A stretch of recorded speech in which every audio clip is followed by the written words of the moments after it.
Okay, sorry, it's 1902 on Tuesday, the 7th of November. This is LDR 440, leading change for the University of Mount Olive, year two of our Lord 2023. My name is Russ Jamison. I'm the instructor for this course. I apologize for starting a little late, a couple minutes anyway. I'll let time get away from me. So let me get this set up and we'll kick in. You should be seeing my screen.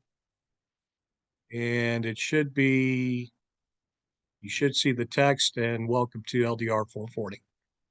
All right, let me police up a couple files here and then we'll get going.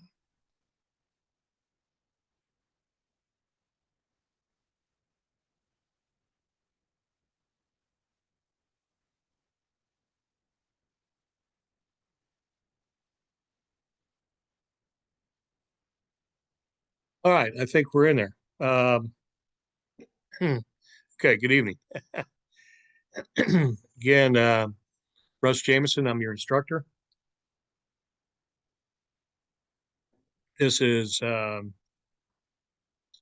week, what are we in now? Week 4? Yep, started week 4 yesterday, Monday, 6th November, and goes to Sunday the 12th. So if I forget to do it now or later, I'll do it now. Happy birthday, United States Marine Corps on Friday. 248 years, don't need a crutch. And happy Veterans Day to all veterans on Saturday, the war to end all wars, 11th hour of the 11th day of the 11th month is when we officially recognized it. And it's for all veterans, not to be confused with Armed Forces Day. In May, Armed Forces Day is for those currently serving. And not to be confused with Memorial Day, 31 May of each year. Memorial Day for those who have paid the ultimate sacrifice, that we remember our fallen. Veterans Day is for all veterans, okay? That's not to say it's not appropriate to have Battlefield Cross or observance of those we've lost. That's certainly appropriate. We also have in September POW MIA Day. So POW MIA tables typically you see during that period, but it's not unusual to find them at Marine Corps birthday balls and Veterans Day ceremonies. So we remember those that have not made it home. And so there's, yeah, plenty of opportunities here. Good stuff. Okay, so where are we at? We're in this course doing pretty good. You've got a sense now of it. We're mid-course. Week 4, obviously, we go to week. Excuse me, I apologize for that yawn.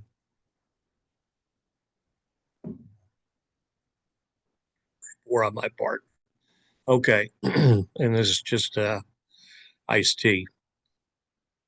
All right, so we go 7.4 weeks, which is start on a Monday, end on a Wednesday. This semi-compresses the course. We used to do an 8-week program of instruction. When I first signed on with the University of Mount Olive as an adjunct faculty member, teaching my first leadership courses, I taught online, and then I taught a series of non-traditional seated courses at the University of Mount Olive satellite campuses, campi, whatever the appropriate term is. We used to have them here in town, near Jacksonville, North Carolina, over by Hecata's. Had one up in New Bern, had one in Wilmington, one at Seymour Johnson. That one may still be here. I'm not sure. Suffice it to say that, yeah, I used to teach at those satellite for seated courses. We would meet once a week. In those days, your term was 5 weeks long. So you talk about a compressed schedule. So when we met, it would class start at 6, we would finish at 10. Yeah, 4-hour session, which is kind of tough, uh, but doable. And the beauty of it is that you were able to graduate in less than a couple of years. So, the added benefit of, having such a compressed schedule is that you can finish sooner. But we still cover the same material. So it was challenging. The Just before COVID time frame, the University of Mount Olive got a new president. He came in from uh, a university in California.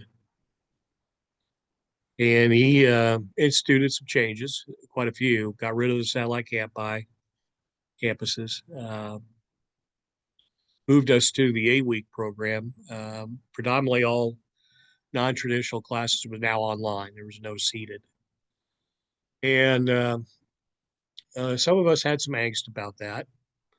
Again, not a change we were really excited about, but it was pressing because that set the university up well in anticipation of COVID. And so, as other universities were grappling with how to do things online and how to do things without students physically in the classroom, University of Mount Olive was already all set. I don't think he saw COVID coming. I think it was a recognition that,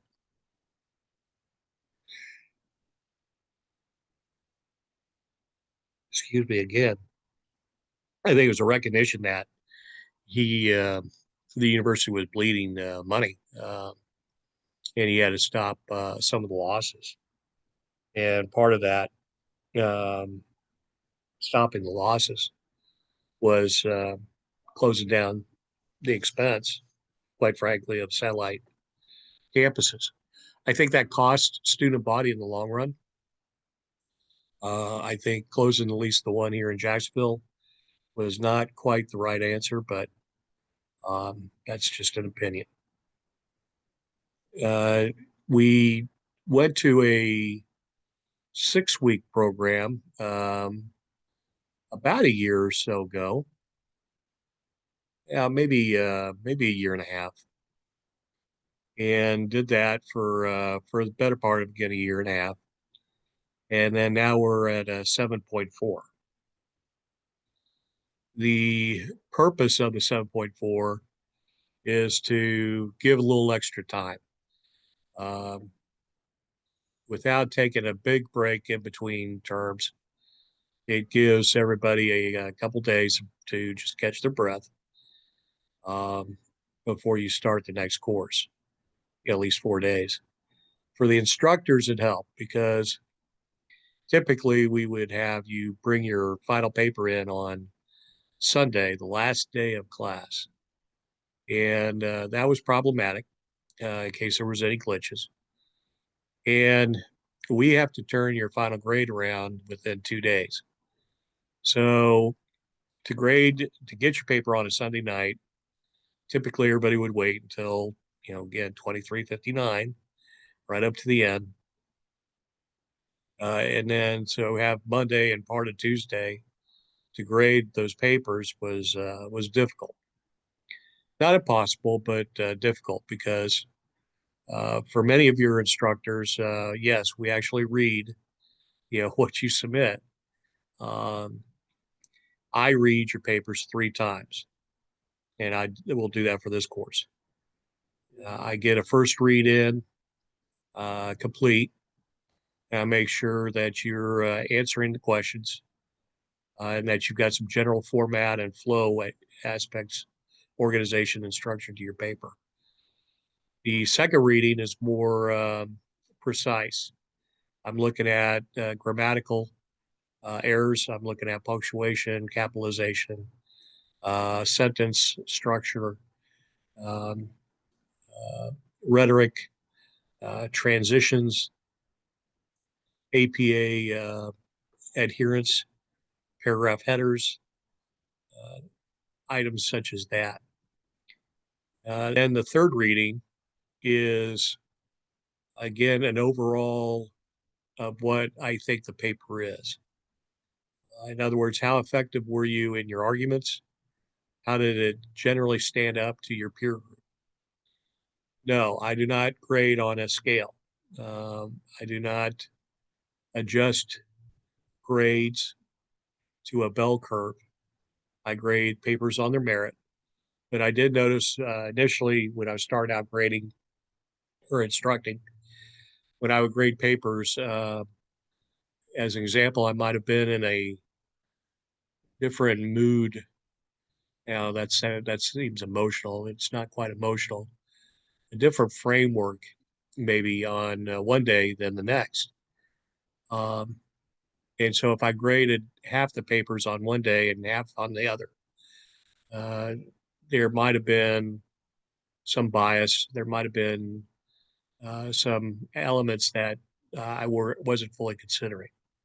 So that's why I do the third read, is just to ensure that I didn't um, gruffly grade a submission as compared to being more lighthearted on the next day. Anyway, the reason I share all that with you is that I want to get your grades to you then, um, which is your ultimate feedback, by the way. Yes, I provide other feedback, but don't forget, a grade is your feedback.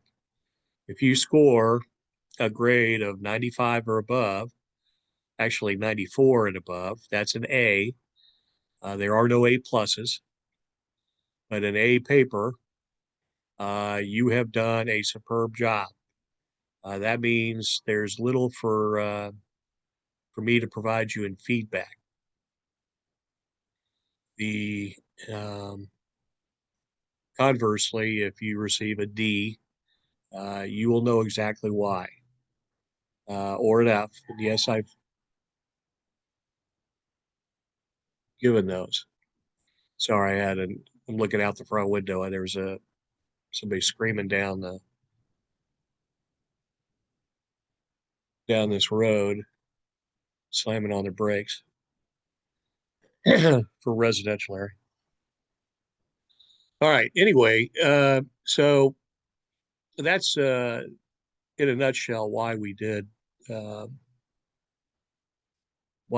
what we did. Anyway, so when you get your papers graded, I will post those. That allows you to go in a grade book and look at all your grades, um, and be able to see what your final grade will be. And I let that stand about a day to try to give everybody time to digest it and then come to me if there's any issues. And then I post the final grade. The uh, Generally speaking, people do well in these classes, and the reason people do well is because you're applying yourself and you're earning it.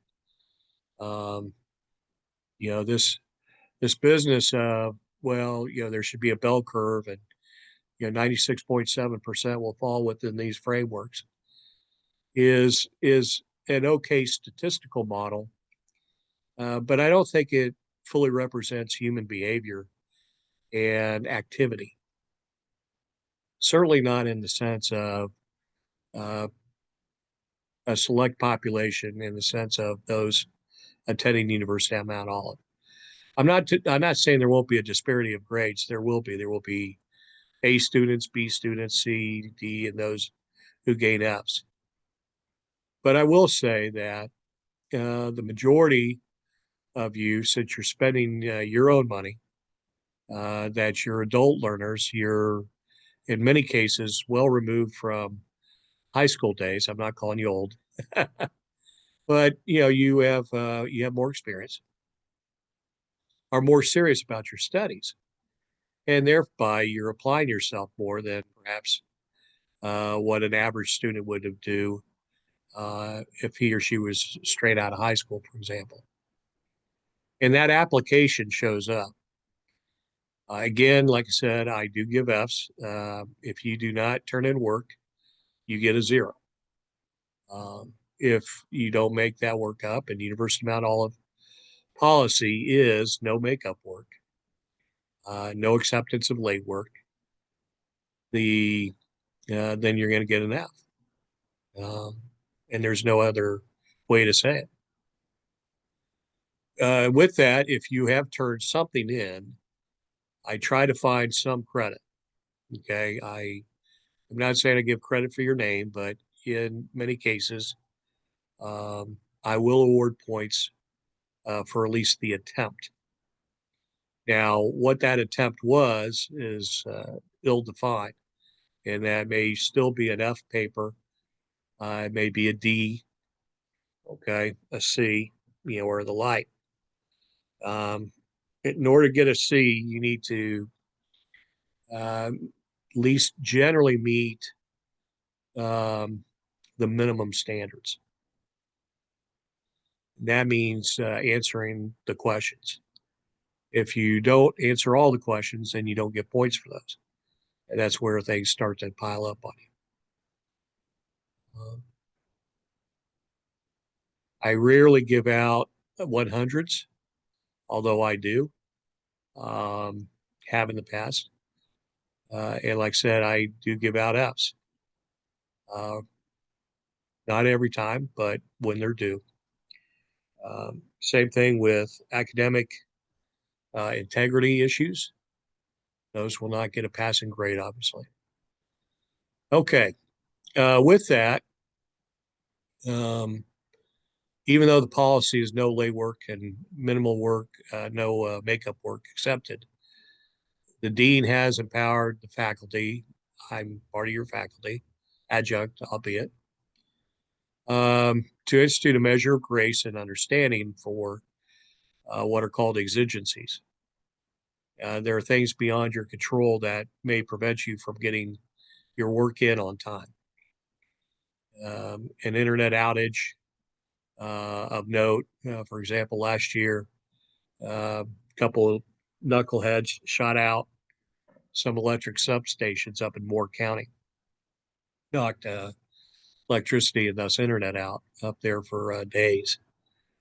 A severe weather, hurricane, um, an injury or illness that results in hospitalization of either you, the student, or one of your family members that necessitates your time. And so when that occurs, then accommodations are made. Now, sometimes there might be a penalty applied to that late work because, as a matter of equity and fairness to the students who did get their work in on time, and it might have been going through the same exigency you are. But having said that, again, the key to all this is that you communicate with me, your instructor, and we try to do these things beforehand. If we know there's going to be an absence, then let's work an alternative timeline. And I've done that, particularly for those of your fellow students who are members of the military or on active duty or National Guard and undergo deployments. Okay.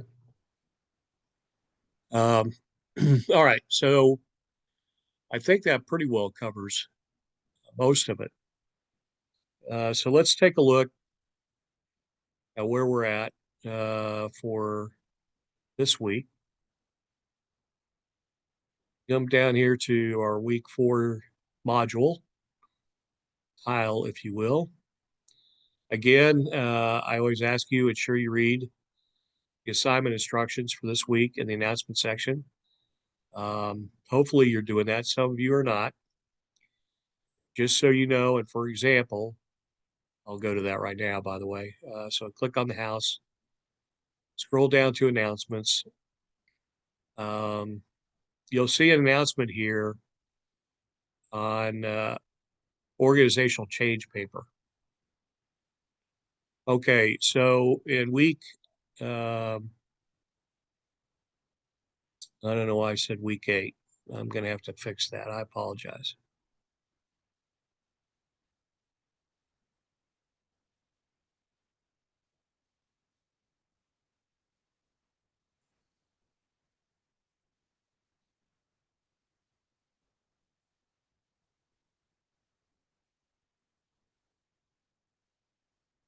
Okay, so I'll give you a few more days for that. Good, okay. All right. So hopefully everybody knows what I'm talking about here. Is that correct? Help me out here. Is that correct? Organizational change in week 7.4? It must be.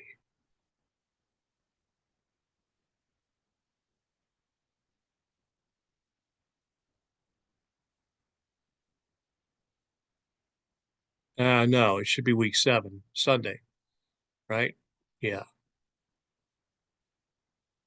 Sorry, I'm scrolling around here a bit. Let's double check that. I apologize. I'm usually better than this, but it's been a long day. Yeah, okay. Organizational change is week 7, Sunday of week 7. Okay. All right. Sunday the 3rd. So let's go back to what my original point was. So you've got 2 papers. First is due on Sunday of the 6th week, okay, which would make that 26 November. And then you have your organizational change paper due the following week, week 7, Sunday, week 7, which is the 3rd of December. Okay.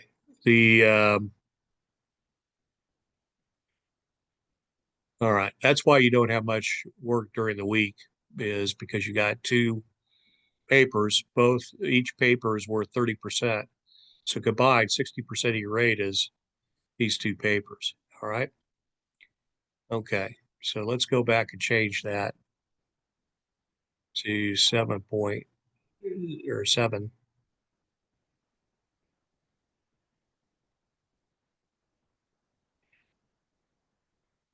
Some of you gotten this in, many of you have not. So that's why I'm bringing it up. All right.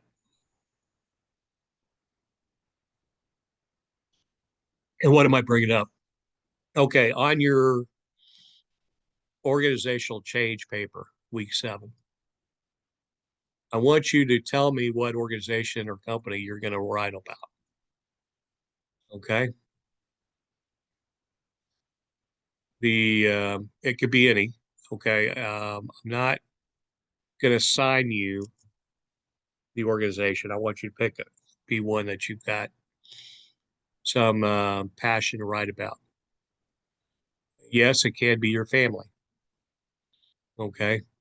But the reason that I want to see the company organization is that sometimes students pick off a little bit more than they can chew, or it's an organization that doesn't have enough written about it to properly do this type of paper. Or as we used to do in the seated class, this paper would come with a presentation. You would present it to your fellow students. And I didn't want 2 or more students presenting the same company. And there's some issues behind that. There's reasons for it. Anyway, so try to get that in, okay? Again, you've got until this Sunday, but I'm asking you to get that in. Gentle reminder. All right. So let's get out of this and let's take a look at, and So you've got it, okay, when you're looking there in the announcements. So week 4 includes watching a video of Kotter's 8-step change mechanism, and that's provided, okay? I not only provide you the video link, but I also provide you some slides that accompany that, or that is that presentation. So you've got all the material you need right there handy for you. Yes, there is a question about this on the quiz or two. Okay. So that way you've got it. Okay. All right. So let's go back down to week number 4. And let's take a look here. We got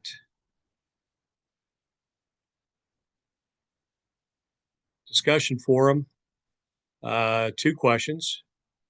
Okay. Again, thinking about the organization that you're writing about. There I do it again. I got it. I apologize. I thought I'd fix some of this. Um, OCD is kicking in here a little bit, so that's why I'm obviously going in and changing it. Um, Edit,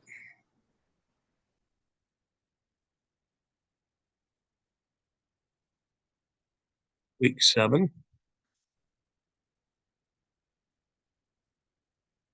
All right.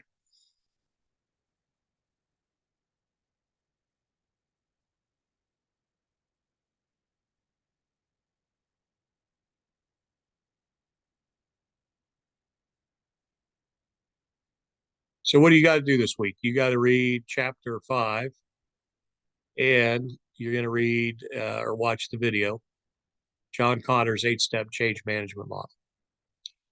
This is more appropriate for the director view or image of change. Remember, you did your exercise last week and identify change images that you align or identify with.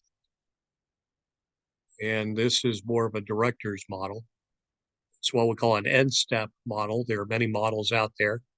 In this particular case, N meaning number is 8.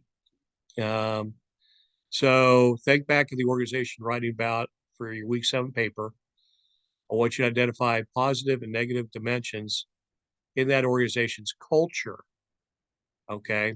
And what are the consequences of negative aspects of the culture? Okay. In what ways are negative dimensions harmful to the organization? Okay. What makes a toxic organization bad? What is the effect? Okay. And that's not a hard one to answer. I mean, you can answer some of this without having even read the book, although I would encourage you to read the text. That'll help you out. Okay. But certainly if it's painful to walk into that organization as a customer or as a supplier or as an employee, if you just don't like it, then obviously you're going to minimize your contact, and that's going to be negative for that organization, right? And I think back of going into a restaurant that wasn't clean. Okay, there's a reason why each of these restaurants get their cleanliness rating uh, from the local health department. Okay, usually you see it's a 96, 98. Some get 100. I don't think many of you go into one that's 40.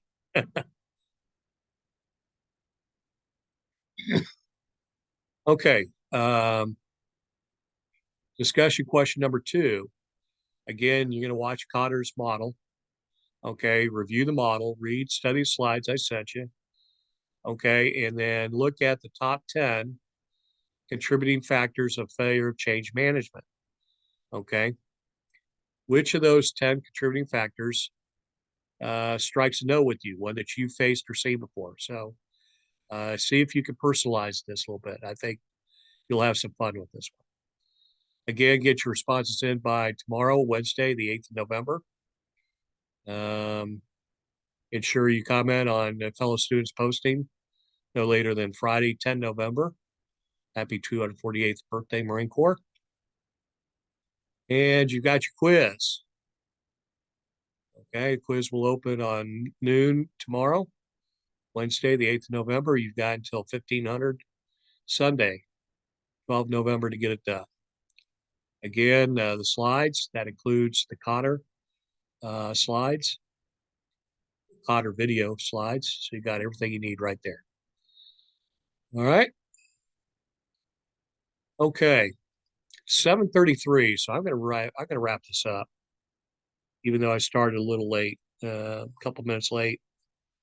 I think 30 minutes probably is enough, particularly since nobody else dialed in or nobody dialed in. Again, not a problem. These are not mandatory. You don't have to attend. Treat these not unlike a known office hour for an instructor. You know that I'm available and not focused on my other job or life. Okay. Again, I encourage everybody. You're doing well. Turning in some good work. I appreciate candor. I appreciate your insights, your personal vignettes. I'm getting a lot out of you. You're getting more out of I'm getting more out of you than you're getting out of me, I assure you. I encourage you to continue and keep charging. We will be at week 7.4 before you know it. So don't let those two papers creep up on you. Get after them now. On the organizational change paper, get your organization into me. 2 of you have already done that, but I'm still waiting for the rest of you. All right. Okay. Well, listen, again, thank you for your time and attention. And hope you have a good rest of the week. Again, happy birthday to the Marine Corps on 10 November. And happy Veterans Day to all veterans. And hope you have a meaningful weekend in recognizing the same. Okay.